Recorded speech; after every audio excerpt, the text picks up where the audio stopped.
Welcome दोस्तों, आपका स्वागत है एक और लेक्चर में। इस लेक्चर में फिर से हम फिजिक्स के अगले 25 क्वेश्चन को कवर करेंगे। ये अभी हम यांत्रिकी का चौथा लेक्चर ले रहे हैं, तो आगे बढ़ते हैं। आज का पहला क्वेश्चन है, भारी हिमखंड शीर्ष की अपेक्षा निचले तल से पिघलता है क्योंकि। आपके ऑप्शन है निचले तल का तापमान अधिक होता है। दूसरा ऑप्शन है निचले तल का दाब अधिक होने के कारण गलनांक घट जाता है। बर्फ वास्तविक ठोस नहीं है। उपरोक्त में से कोई नहीं। पिछले लेक्चर में हमने देखा था कि जिस तरह से दाब बढ़ता है, यदि हम बर्फ पर दाब को बढ़ाते हैं तो गलनांक कम हो जाता है। ऑप्शन बी सही है। ओके, आगे बढ़ते हैं। दलदल में फंसे व्यक्ति को लेट जाने की सलाह दी जाती है। आपके ऑप्शन है क्षेत्रफल अधिक होने के कारण, क्षेत्रफल अधिक होने से दाब अधिक हो जाता है, दाब व क्षेत्रफल में कोई संबंध नहीं है, उपयुक्त सभी कारणों से। सही आंसर है क्षेत्रफल अधिक होने से दाब कम हो जाता है। Option A. अब देखिए ये कैसे है। देखिए, दाब इक्वल टू होता है, अगर हम दाब को पी से रिप्रेजेंट करें प्रेशर, तो इक्वल टू होता है फोर्स अपॉन एरिया। एरिया जितना कम होगा दाब उतना ही ज्यादा होगा। ओके, यदि कोई व्यक्ति खड़ा हुआ है तो उसका पूरा वजन सिर्फ उसके पैरों पर होता है, लेकिन यदि वही व्यक्ति लेट जाता है तो उसका पूरा वजन उसकी पूरी बॉडी पर आ जाता है। तो ऑब्वियसली जब ये खड़ा हुआ है एक व्यक्ति, तो दाब अधिक होगा, और लेटा है तो उसका दाब कम होगा। ओके, इसीलिए क्षेत्रफल अधिक होने से दाब कम हो जाता है। अगर आप दलदल में फंसे हुए हैं और आप लेट गए हैं, तो आपकी बॉडी का क्षेत्रफल बढ़ गया है और दाब अलग अलग जगह पर डिस्ट्रीब्यूट हो गया है, इसलिए आपके बचने के चांसेस काफी ज्यादा हो जाते हैं। ओके, आगे बढ़ते हैं। बर्फ के दो टुकड़ों को आपस में दबाने पर टुकड़े आपस में चिपक जाते हैं। दाब अधिक होने से बर्फ का गलनांक घट जाता है, दाब अधिक होने से बर्फ का गलनांक बढ़ जाता है, दाब अधिक होने से बर्फ का गलनांक पहले घटता है फिर बढ़ता है। दाब व गलनांक में कोई संबंध नहीं होता। आप लोगों को 15 सेकंड का समय देता हूँ, कमेंट में लिखिए इसका सही आंसर क्या है। मैं पहले ये कॉन्सेप्ट बता चुका हूँ। ओके, आपके पास सिर्फ 15 सेकंड है, लिखिए, फिर हम इस क्वेश्चन को डिस्कस करते हैं।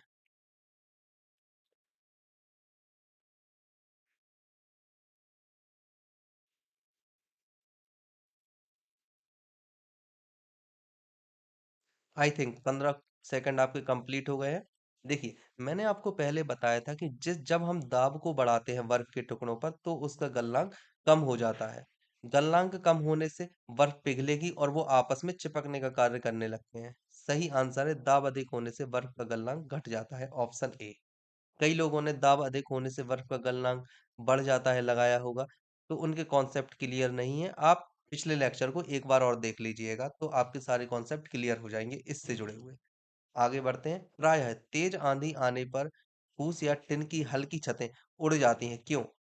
छतों का आकार जटिल होता है, छतें कम बंधी नहीं होती, छत ऊपर बहने वाली उच्च वेग की वायु छत सतह पर दाब उत्पन्न कर देती है, तथा छत के नीचे दाब सामान्य रहता है। फूस की छतें तेज वायु से स्वतः उड़ जाती हैं। Option C. देखिए, छत जिस घर के ऊपर है, उस घर के ऊपर हवाएं बहुत तेजी से चल रही हैं, जबकि घर के अंदर का टेम्परेचर और दाब सामान्य है, इसलिए ऑप्शन सी सही है।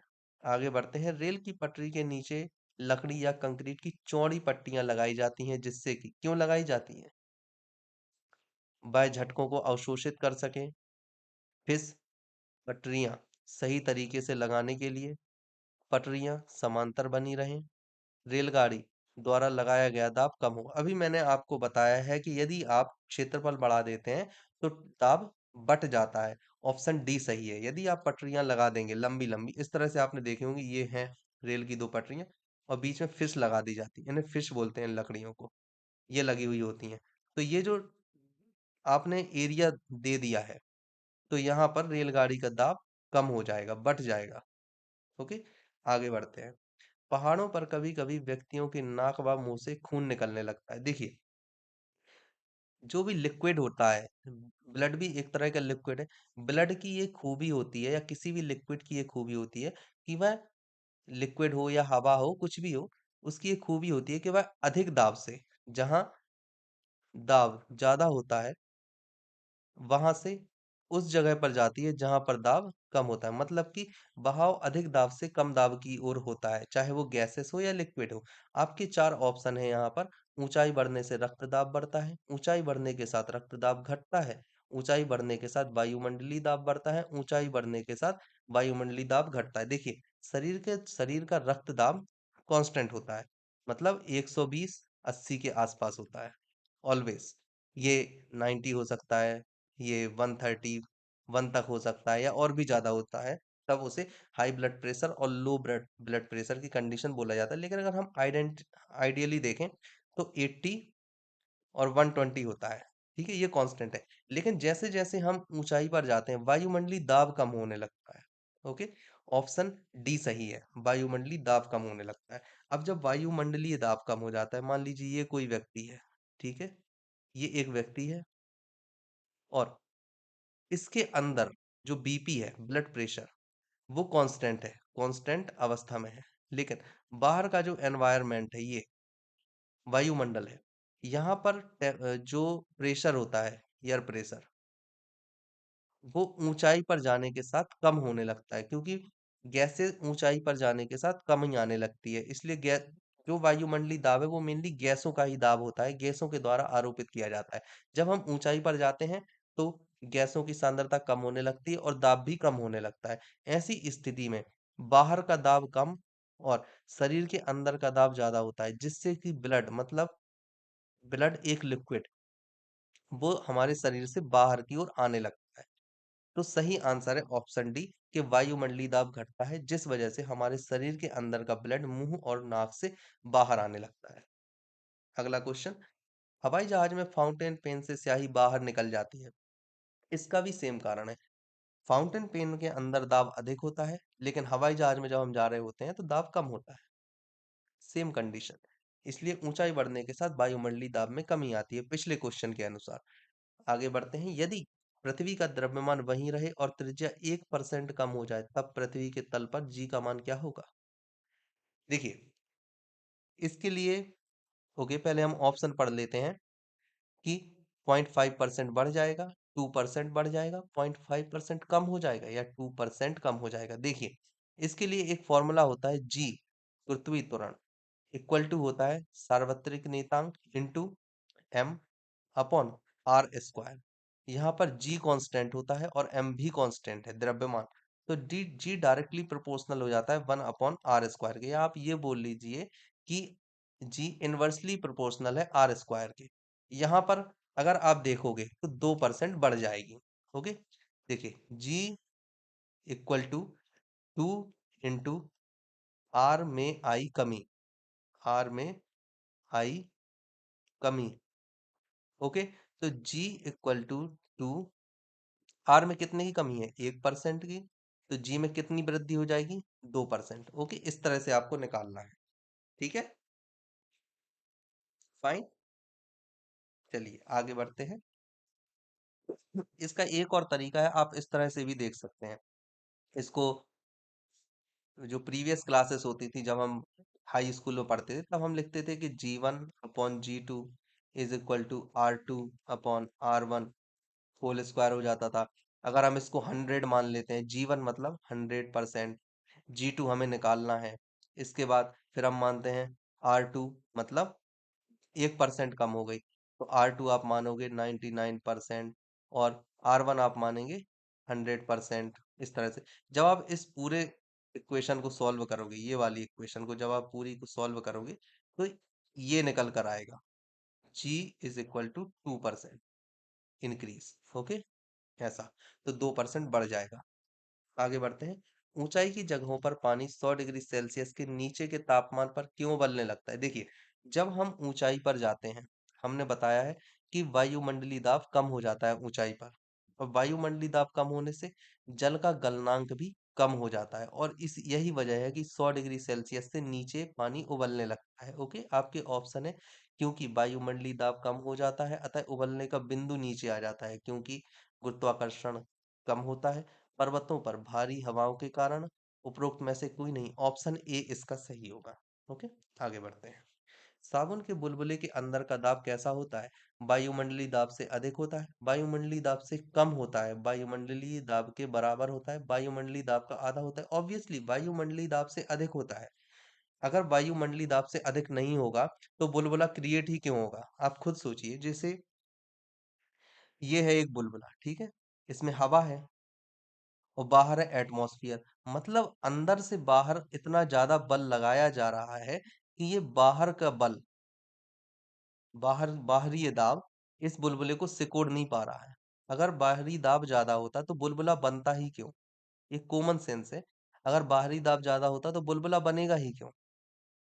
इतना क्रिएट ही नहीं हो पाएगा, अंदर की हवा इतनी फूल ही नहीं पाएगी। इसलिए बाहरी दाब कम होता है और अंदर का दाब ज्यादा होता है बुलबुले का। ठीक है, आगे बढ़ते हैं। हम दलदली सड़कों पर क्यों फिसलते हैं? ऑब्वियसली इसका हमने पहले भी क्वेश्चन देखा है, पिछले लेक्चर में आप देख सकते हैं। हमने पिछले लेक्चर में डिस्कस किया था घर्षण को, घर्षण से जुड़े हुए कई क्वेश्चंस किए थे, जिसमें हमने लोटनी घर्षण और फिसलन घर्षण को भी पढ़ा था। यहाँ पर आपसे क्वेश्चन पूछा हुआ है कि हम दलदली सड़कों पर क्यों फिसल। देखिए, व्यक्ति को चलने के लिए घर्षण की आवश्यकता होती है। एक सतह और दूसरी सतह, इनके बीच में ये घर्षण बल होता है। जितना ज्यादा होगा चलने में उतनी ही ज्यादा आसानी होती है। लेकिन जब सतह दलदली हो जाएगी, मतलब चिकनी हो गई, तो ये घर्षण बल जो फ्रिक्शन होता है, फ्रिक्शन, ये कम हो जाएगा दो सतहों के बीच में। इस वजह से चलने में कठिनाई होती है, मतलब घर्षण की कमी के कारण। ऑप्शन सी सही है इसका। ओके, आगे बढ़ते हैं। जब बैरोमीटर का पारा अचानक गिर जाए तो यह किस बात का संकेत देता है? गर्म मौसम का, सर्द मौसम का, आंधी या झंझावात का, या शुद्ध मौसम का? देखिए, बैरोमीटर से सबसे पहली बात तो ये है कि बैरोमीटर आखिर होता क्या है। देखिए, बैरोमीटर होता है जिससे कि एटमॉस्फियरिक प्रेशर को मेजर किया जाता है।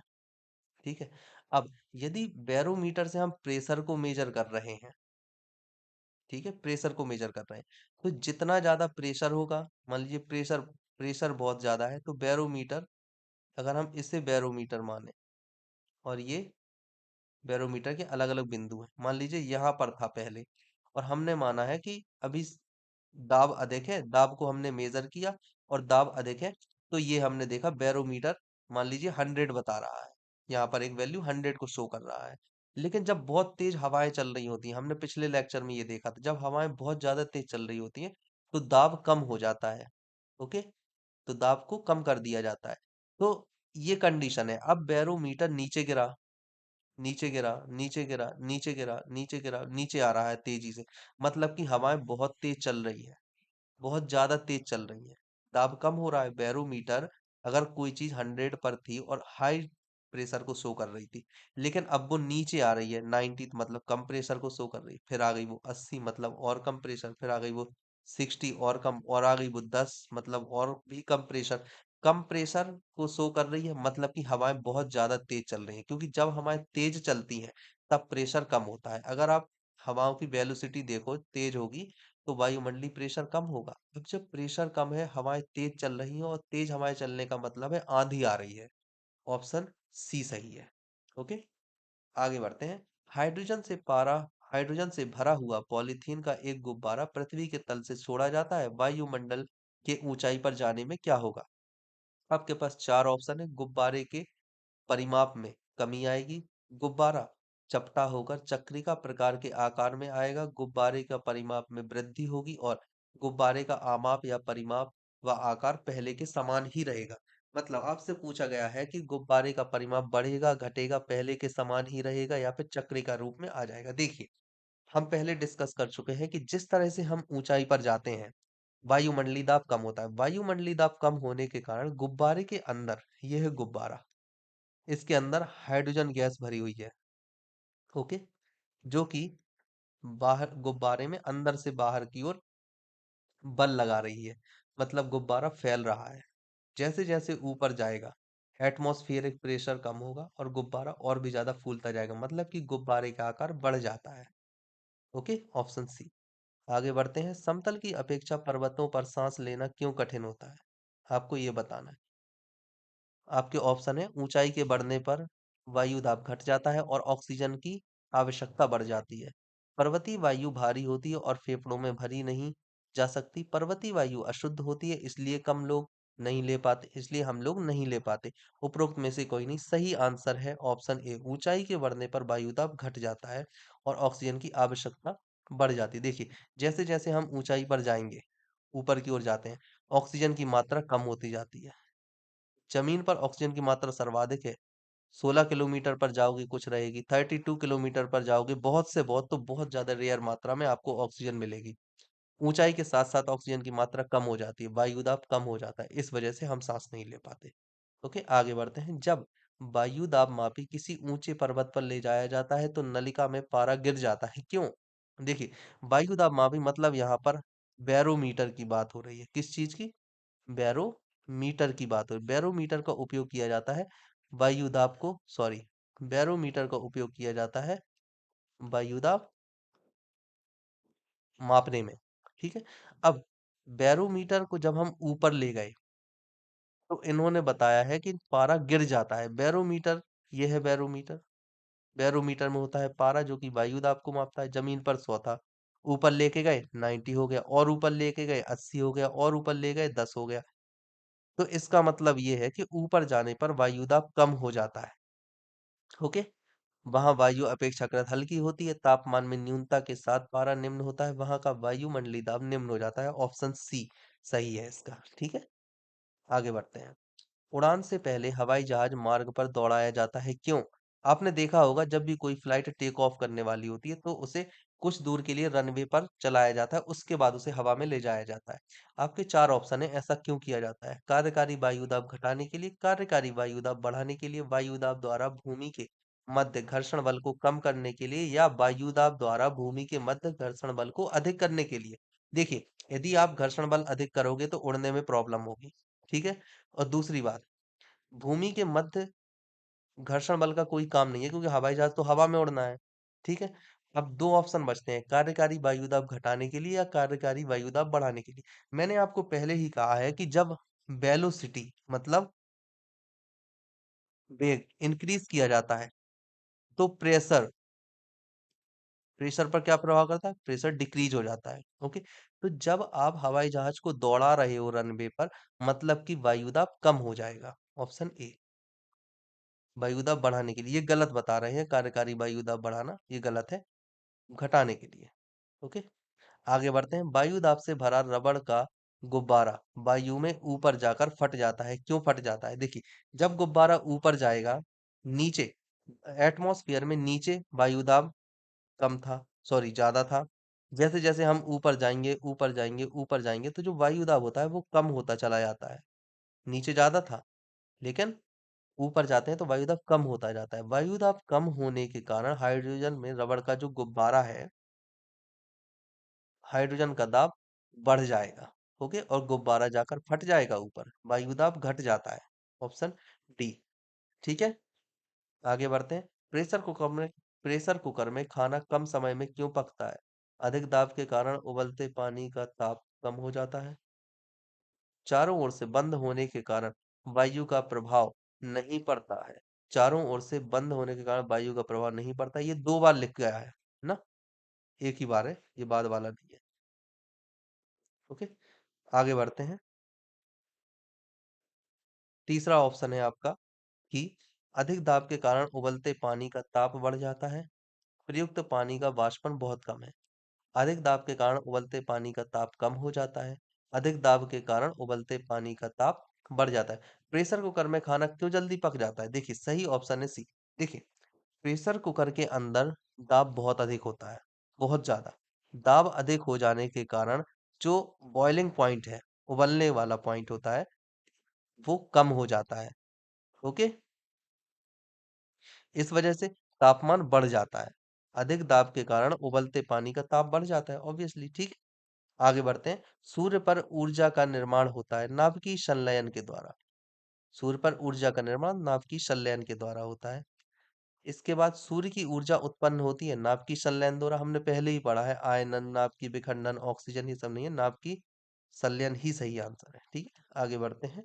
डायनेमो परिवर्तिका। डायनेमो, देखिए, एक होता है यांत्रिक ऊर्जा को विद्युत ऊर्जा में बदलना, दूसरा होता है विद्युत ऊर्जा को यांत्रिक ऊर्जा में बदलना। आपसे यहाँ पर पूछा गया है डायनेमो क्या करता है। डायनेमो यांत्रिक ऊर्जा को विद्युत ऊर्जा में परिवर्तित करता है। ओके, आगे बढ़ते हैं। प्रकाश वोल्टेज सेल के प्रयोग से सौर ऊर्जा का रूपांतरण करने से निम्न में से किसका उत्पादन होता है?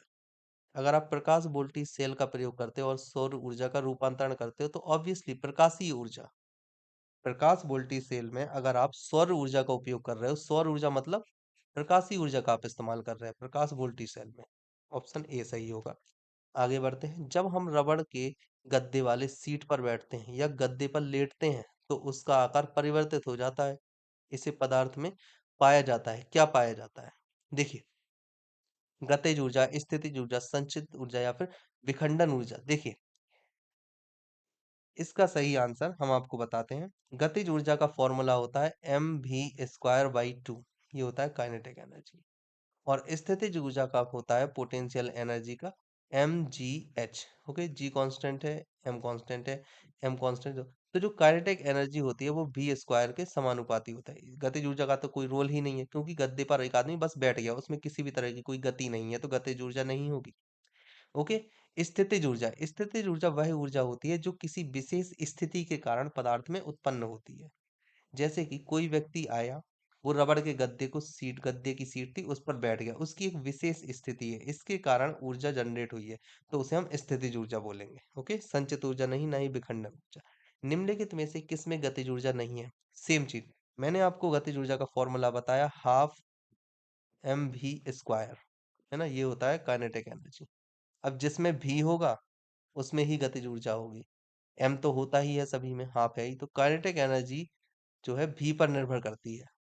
ठीक है, चली हुई गोली, अगर गोली चल रही है कुछ ना कुछ वेग होगा, बहता हुआ पानी, इसमें भी वेग होगा, चलता हथौड़ा, इसमें भी वेग होगा, लेकिन खिंचा हुआ धनुष, धनुष बस खिंचा है और कुछ नहीं, एक बार उसको किसी ने खींचा और बस उसी अवस्था में, तो खिंचा हुआ धनुष है, तो इसमें गतिज ऊर्जा नहीं होगी, ऑप्शन डी सही है। तो खिंचे हुए धनुष में कौन सी ऊर्जा होगी? देखिए, टोटल ऊर्जा अगर हम देखें, एनर्जी इक्वल टू होती है kinetic energy plus potential energy, मतलब गतिज ऊर्जा प्लस स्थितिज ऊर्जा। गतिज ऊर्जा तो है नहीं धनुष में, उसकी विशेष स्थिति खिंचे हुए होने के कारण mgh। ठीक है, तो स्थितिज ऊर्जा, तो खिंचे हुए धनुष में यदि आपसे पूछता है कौन सी ऊर्जा है, तो स्थितिज ऊर्जा है, ना कि गतिज ऊर्जा। आगे बढ़ते हैं, जब एक चल वस्तु की गति दोगुनी हो जाती है तो उसकी गतिज ऊर्जा क्या होगी? मैंने आपको पहले भी फॉर्मूला बताया, मैं फिर से बता रहा हूँ, काइनेटिक एनर्जी इक्वल टू होता है हाफ mv²। ठीक है, तो काइनेटिक एनर्जी डायरेक्टली प्रोपोर्शनल हो जाएगी v स्क्वायर के, यहाँ पर m कांस्टेंट है, 1/2 कांस्टेंट, तो v स्क्वायर के डायरेक्टली प्रोपोर्शनल हो जाएगी। अब काइनेटिक एनर्जी डायरेक्टली प्रोपोर्शनल है v स्क्वायर के, आपने v को 2 गुना किया, ठीक है, तो काइनेटिक एनर्जी कितने गुना हो जाएगी? 4 के, मतलब कि 4 गुना हो जाएगी। ऑप्शन बी सही है कि चौगुनी हो जाती है। ठीक है, तो बच्चों आज हम इतना ही पढ़ेंगे, इसके आगे का आपको क्वेश्चन अगले लेक्चर में मिलेंगे। जुड़े रहिए हमसे और आपकी फिजिक्स कंप्लीट करवा दी जाएगी। ओके, इसके बाद हम केमिस्ट्री और बायोलॉजी के भी क्वेश्चंस लेंगे। इसके अलावा साइंस के अदर जो सब्जेक्ट होते हैं, कंप्यूटर, उनके भी हम क्वेश्चन लेंगे और उन्हें सॉल्व करेंगे। ठीक है, तो मिलते हैं हम अगले लेक्चर में। थैंक यू सो मच मुझे सुनने के लिए। और प्लीज़ अगर आपको चैनल अच्छा लगा हो, आपको बताई हुई मेरी चीज़ें और ट्रिक्स पसंद आई हो, तो प्लीज़ चैनल को सब्सक्राइब करें, शेयर करें और लाइक करें। Thank you.